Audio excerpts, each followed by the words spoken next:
methods for estimating time and cost.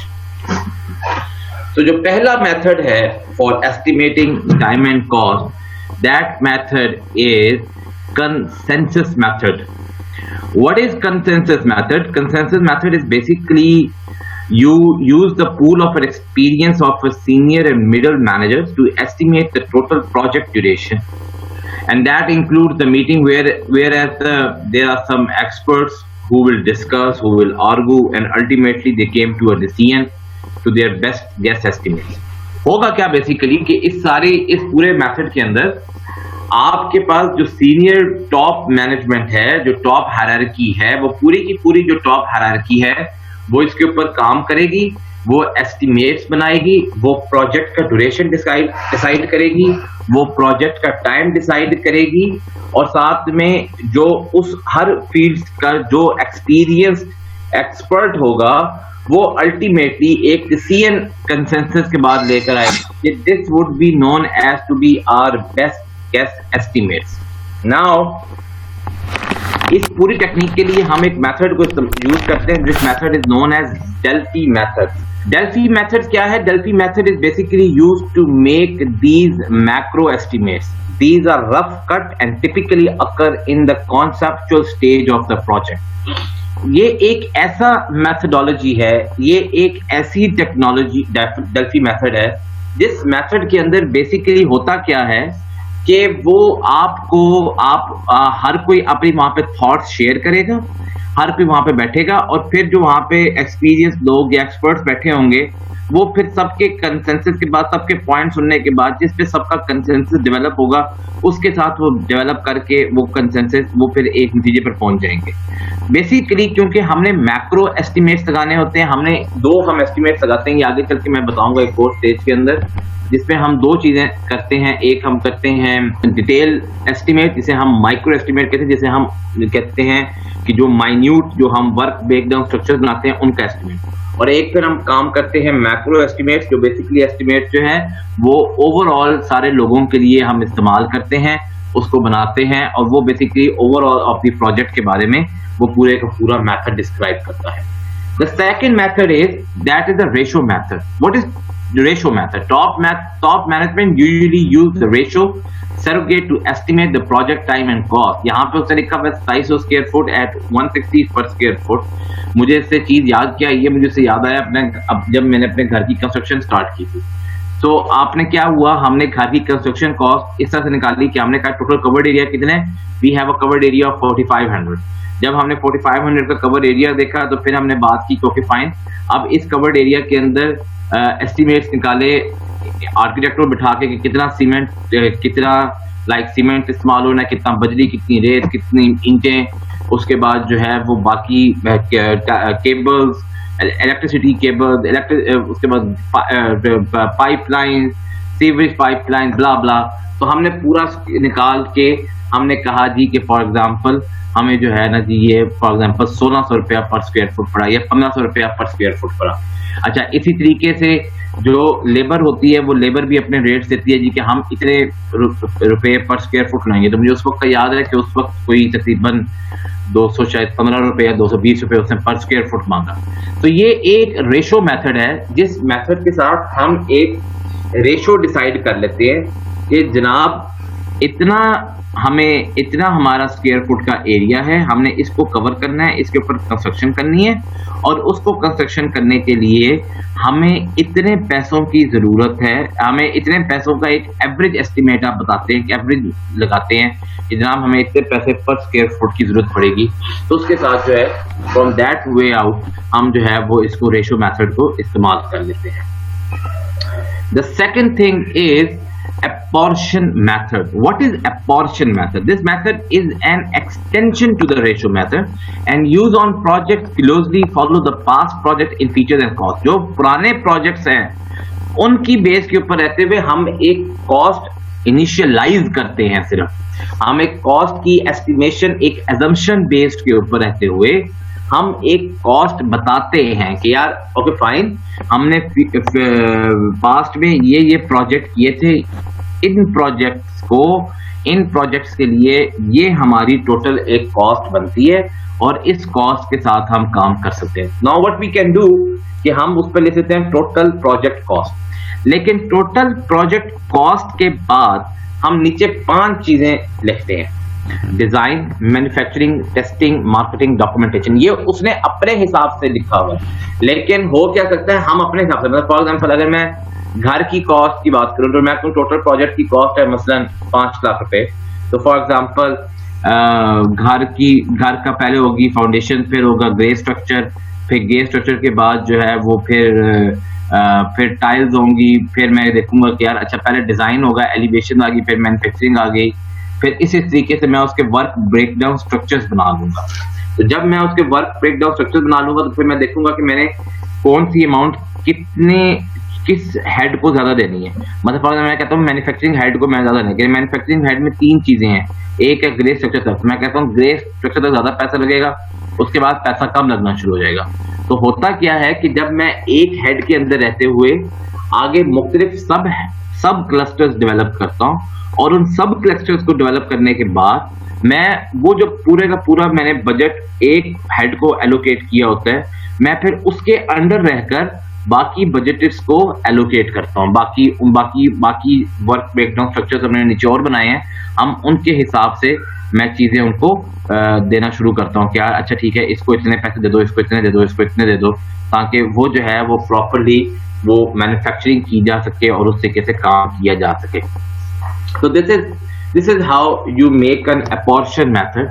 इस method के अंदर बेसिकली हम करते क्या है कि हम एक एस्टिमेशन लगाते हैं कि यार टोटल प्रोजेक्ट की कॉस्ट इतनी है और हमारे काम की डिवीजन ये है, इन काम की डिवीजन के अंदर अप्रोप्रिएटली इतने अप्रोक्सीमेटली खर्चे आएंगे, और उनके अंडर रहते हुए नीचे मजीद हमारे क्लस्टर्स बन जाते हैं। हम उन क्लस्टर्स के अंदर रहते हुए काम करते हैं, उन क्लस्टर्स के अंदर रहते हुए हम जो है वो बाकी बजट्स को जो है वो आउटरीच करते हैं और उसको बनाते हैं। तो इस तरीके से हम ये टोटल प्रोजेक्ट की कॉस्ट जो है वो इसको डिफाइन कर पाते हैं। जो इसके साथ चौथी बात है, that is learning curve. What is learning curve? Some project requires that the same group of tasks on product be repeated several times. Managers know intuitively that time to perform a task improves with repetition. This will use the reduction in time to perform the task. This is also known as improvement curve, experience curve, industrial progress curve. यानी कि वो basically उसका ये ख्याल है कि जब भी आप प्रोजेक्ट अपना कोई भी नया प्रोजेक्ट डेवलप करते हैं, you always look behind, you always see the past, and in past में आप ये देखते हैं कि जो उससे रिलेटेड प्रोजेक्ट है उसकी क्या इंप्रूवमेंट्स है, उसका काम किस तरीके से है, उसकी कर्व्स कैसे हैं, वो इंडस्ट्रियल प्रोग्रेस उसकी कर्व है या नहीं। मतलब फॉर एग्जांपल ये देखना कि यार हमारी एक्सपीरियंस कर्व जो है वो हमारे पास, क्योंकि पहले का प्रोजेक्ट था उसमें हमारे पास टीम थी, तो हमने देखा कि हमारा उसमें एक्सपीरियंस कर्व बहुत स्ट्रॉन्ग और तेज है हमारा। फिर हमने देखा कि यार नहीं, इंडस्ट्रियल प्रोग्रेस कर्व जो है ये हमारी जो है ना ये बहुत अच्छी है, हमें जो प्रोजेक्ट लगाया है इसकी जो प्रोग्रेस है वो बहुत अच्छी है। फिर हमने देखा कि इम्प्रूवमेंट कर्व, तो उन कर्व्स की बेस के ऊपर रहते हुए, कंपैरिजन की बेस पे रहते हुए हम नेक्स्ट जो परफॉर्म करने जा रहे होते हैं अपना प्रोजेक्ट, हम जो नेक्स्ट प्रोजेक्ट डेवलप करने जा रहे होते हैं, हम उसको चेक कर लेते हैं कि यार वो किस हद तक काम कर सकता है, वो किस हद तक उसकी मूवमेंट है मार्केट के अंदर, और वो प्रोजेक्ट जो है वो कामयाब होगा। जिस तरीके से एग्जैक्टली ये वैसा ही काम है जिस तरीके से मैंने टीक्यू में ये बताया था तुम लोगों को कि हम बेंच मार्किंग क्रिएट करते हैं, हम मुख्तलिफ किस्म की स्टैंडर्डाइजेशन डेवलप कर लेते हैं। हम ये देखते हैं कि जनाब स्टैंडर्डाइजेशन क्या है। मतलब फॉर एग्जांपल हम ये देखते हैं कि हमने जिस कंपनी को compete करना है या हमने जो अपना टारगेट है, तो हम देखते हैं कि यार हमारा ये स्टैंडर्ड, हमने स्टैंडर्ड को अचीव करना है। तो हम उस कंपैरिजन की बेस के ऊपर रहते हुए अपनी इंडस्ट्री को, अपने ऑर्गेनाइजेशन को ग्रो करने की कोशिश करते हैं ताकि हम वो स्टैंडर्ड्स को अचीव कर जाए। और जब हम वो स्टैंडर्ड्स को अचीव करेंगे तो क्या होगा, हम मार्केट में compete करेंगे, हम मार्केट में फिर कंपटीशन में आ जाएंगे। तो बिल्कुल इसी तरीके से लर्निंग कर्व भी सेम काम करती हैं, कोई फर्क नहीं है इसके अंदर। लर्निंग कर्व जो है वो ये बाकायदा तौर के ऊपर दिखाती हैं, देखते हैं कि जनाब आपके जो पास्ट के प्रोजेक्ट्स थे उनकी क्या कर्व है, उनकी इंडस्ट्रियल प्रोग्रेस कर्व क्या है, उनकी इंप्रूवमेंट कर्व क्या है, उनकी एक्सपीरियंस कर्व क्या है। तो उसकी बेस के ऊपर रहते हुए आप जो है वो प्रोजेक्ट को डेवलप करते हैं। अगली बात है template method. What is template method? If the project is similar to the past projects, the cost flow of past projects can be used as a starting point for the new project. The estimates of time and cost are for the small template work package and sum up to the complete project. होता क्या है कि आपने एक project किया जो बिल्कुल पिछला पास्ट प्रोजेक्ट जैसा सिमिलर प्रोजेक्ट था, तो आपने क्या किया कि आपने जो पिछला प्रोजेक्ट था उसकी कैश फ्लो स्टेटमेंट्स निकाल ली, उसकी कैश फ्लो जो है ना पास उसकी वो निकाल ली आपने, उसकी आपने निकाल ली कितने थे, और फिर आपने देखा कि आपने सोचा कि आपका भी स्टार्टिंग पॉइंट उन्हीं कैश फ्लो के साथ हो सकता है, यानी कि उन्हीं जो आपने हिसाब के साथ पेमेंट्स लगाई हैं उन पेमेंट्स के हिसाब से आप कैश फ्लो लगा सकते हैं, और फिर उसके ऊपर रहते हुए आप अपनी इस वक्त की सारी एस्टिमेशंस करंटली रन करते हैं। लेकिन ये सारी की सारी जो आप करंटली एस्टिमेशंस रन करते हैं, इस सारी की सारी करंट एस्टिमेशंस में +-10% होता है। अच्छा, ये +-10% क्या है? +-10% बेसिकली ये होता है कि वक्त के साथ साथ हो सकता है कि आपकी जो वैल्यू ऑफ मनी है वो शायद स्ट्रांग हो गई हो, शायद वैल्यू ऑफ मनी आपकी वीक हो गई हो। तो हो सकता है कि आपकी महंगाई इन्फ्लेशन रेट की वजह से, क्योंकि हो सकता है कि आपके मुल्क में चीज़ों की प्राइसेस बढ़ गई हों या कम हो गई हों, तो अगर बढ़ गई होंगी तो ऑब्वियसली कॉस्ट भी आपकी उस तरह बढ़ जाएगी, अगर कम हो जाएगी तो उसी तरीके से आपकी कॉस्ट भी कम हो जाएगी। तो है क्या कि हमने ये देखना होता है टेम्पलेट मेथड के अंदर कि जो प्रोजेक्ट पहले से हुआ था, हमने अगर उस प्रोजेक्ट की कोई एक्सटेंशन करनी है, हमने वैसा ही सिमिलर नया प्रोजेक्ट स्टार्ट करना है, तो हम ये देखते हैं कि उस प्रोजेक्ट के क्या एस्टिमेशन थी, और उस एस्टिमेशन की बेस पे रहते हुए हम क्या करते हैं कि हम अपना स्टार्टिंग पॉइंट फाइंड आउट कर लेते हैं कि यार फॉर एग्जांपल उस प्रोजेक्ट की एस्टिमेशन ये थी कि वो प्रोजेक्ट फॉर एग्जांपल 1 करोड़ से स्टार्ट हुआ, और 1 करोड़ से स्टार्ट होने के बाद वो प्रोजेक्ट गया 5 करोड़ के ऊपर मतलब फॉर एग्जांपल। तो हमने क्या किया कि हमने अपना स्टार्टिंग पॉइंट वैसे ही प्रोजेक्ट का ये रख लिया कि हमें भी ऑलमोस्ट अराउंड 1 करोड़ रुपया चाहिए ताकि हम उसको इनिशियलाइज कर सकें, प्रोजेक्ट को हम उस प्रोजेक्ट का इनिशिएटिव ले सकें। तो जब हमें ये बात समझ आ जाएगी कि हम किस तरीके से हमने कौन से स्टार्टिंग पॉइंट्स को गेन किया है, और हम उन स्टार्टिंग पॉइंट्स की गेन के बाद हम किस तरीके से एक प्रॉपर टाइम एंड कॉस्ट की एस्टिमेशन डेवलप करते हैं, वो मेथड कहलाएगा टेम्पलेट मेथड। फिर से याद रखना ये बात ज़हन नशीन कर लें आप अपने, कि जो टेम्पलेट मेथड होता है वो टेम्पलेट मेथड हमेशा जो होता है वो आप पिछले वाले प्रोजेक्ट की उठाकर उसकी बेस के ऊपर रहते हुए, उस टेम्पलेट की बेस के ऊपर रहते हुए आप अपना नया प्रोजेक्ट डेवलप करने की कोशिश करते हैं। The sixth one is range estimating.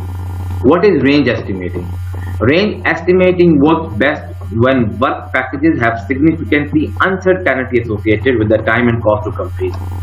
सबसे अच्छा रेंज एस्टिमेटिंग काम तब करता है कि जब आपने जो वर्क ब्रेकडाउन स्ट्रक्चर्स बनाए थे या पैकेजेस बनाए थे, उनके अंदर सिग्निफिकेंटली एक अनसर्टेनिटी मौजूद हो कि भाई पता नहीं कितना टाइम लगेगा, कितनी कॉस्ट लगेगी, क्या होगा, किस हिसाब से काम होगा कभी किस तरह होगा, किस तरीके से कितने दिन लग जाएंगे, इतने दिन क्यों लगेंगे, क्या होगा, तो हम इतने पैसे लगेंगे या कितने पैसे लगेंगे, तो हम उसके हिसाब से एक प्लान करते हैं। अब हम प्लान क्या करते हैं ये सुनिए।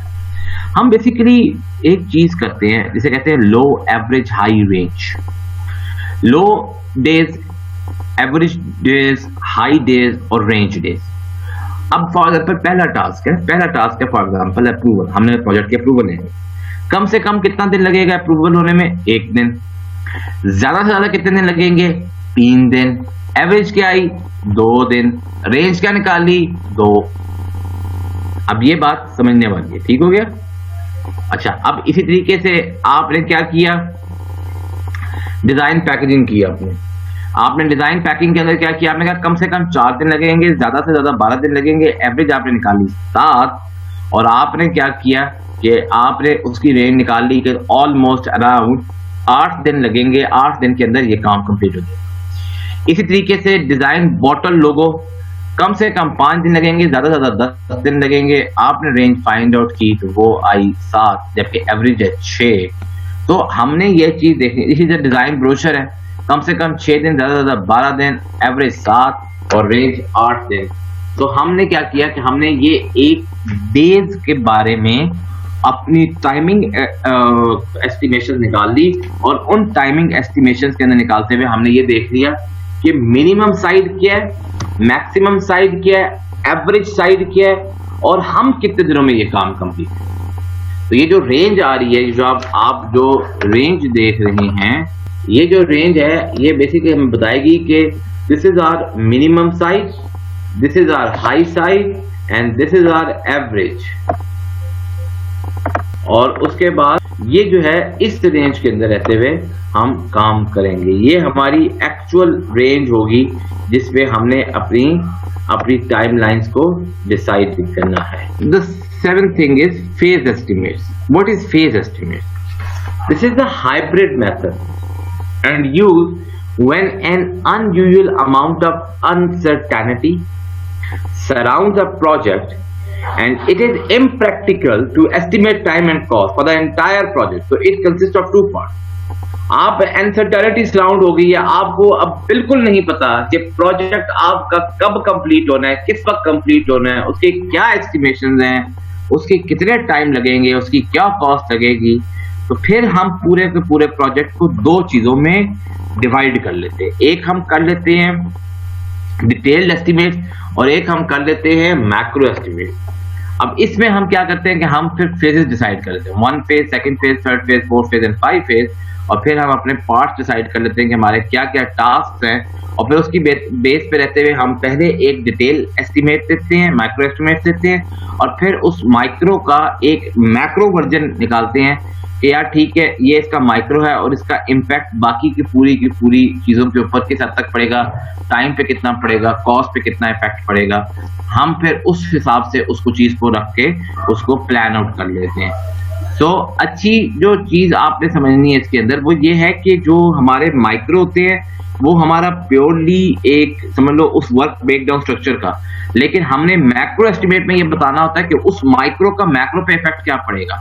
यानी कि माइक्रो पे अगर फॉर एग्जांपल पैसे ज्यादा लग रहे हैं एग्जांपल लें, तो मैक्रो के ऊपर किस तरीके से पैसे लगेंगे, फिर तो मैक्रो के ऊपर भी ऑब्वियसली पैसों के हिसाब से इफेक्ट आएगा।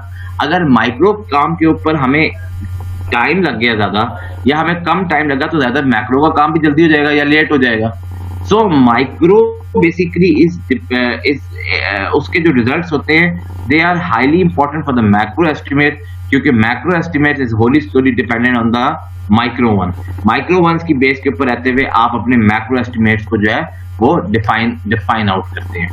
Level of detail, what is level of detail? Level of detail is basically ये होता है कि हम ये देखते हैं कि हर लेवल के ऊपर कितने हद तक हमारी उसके अंदर हर जो भी हमारा लेवल होगा उस लेवल पे हमें किस चीज की जरूरत है, हमें किस चीज की इस वक्त नीड अराइज हो रही है, हमारे पास आइदर कॉस्ट ऑफ मनी है कि नहीं है, आइदर हमारे पास टाइम है कि नहीं है।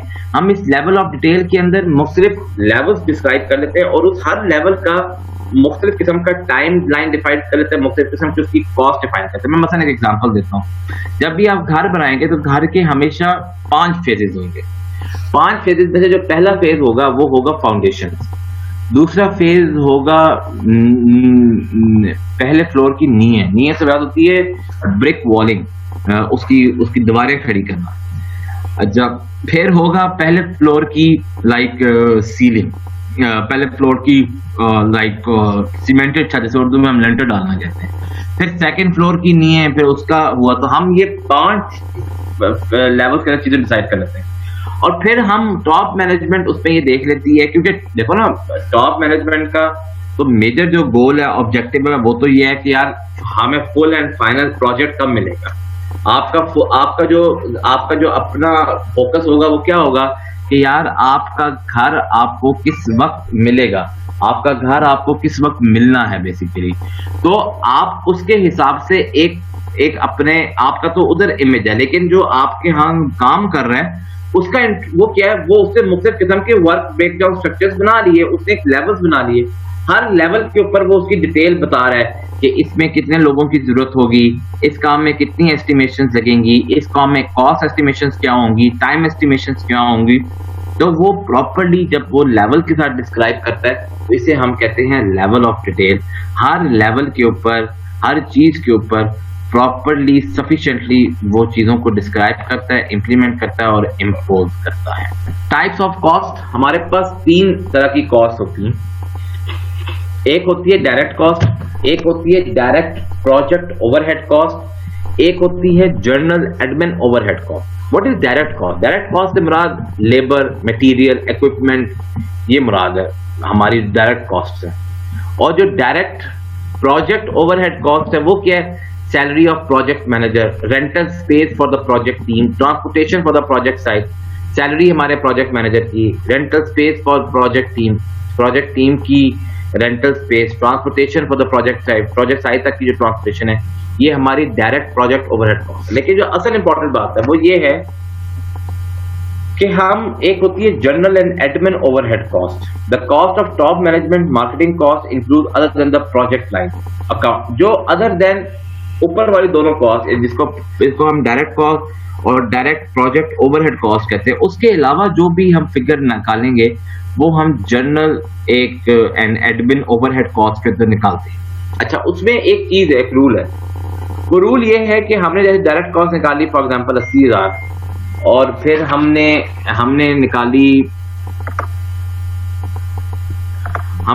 डायरेक्ट कॉस्ट निकाली 80,000 और फिर हमने निकाली 20,000 आपकी प्रोजेक्ट डायरेक्ट कॉस्ट जो डायरेक्ट ओवरहेड कॉस्ट है, और आपने टोटल कॉस्ट देखी 1 लाख रुपए।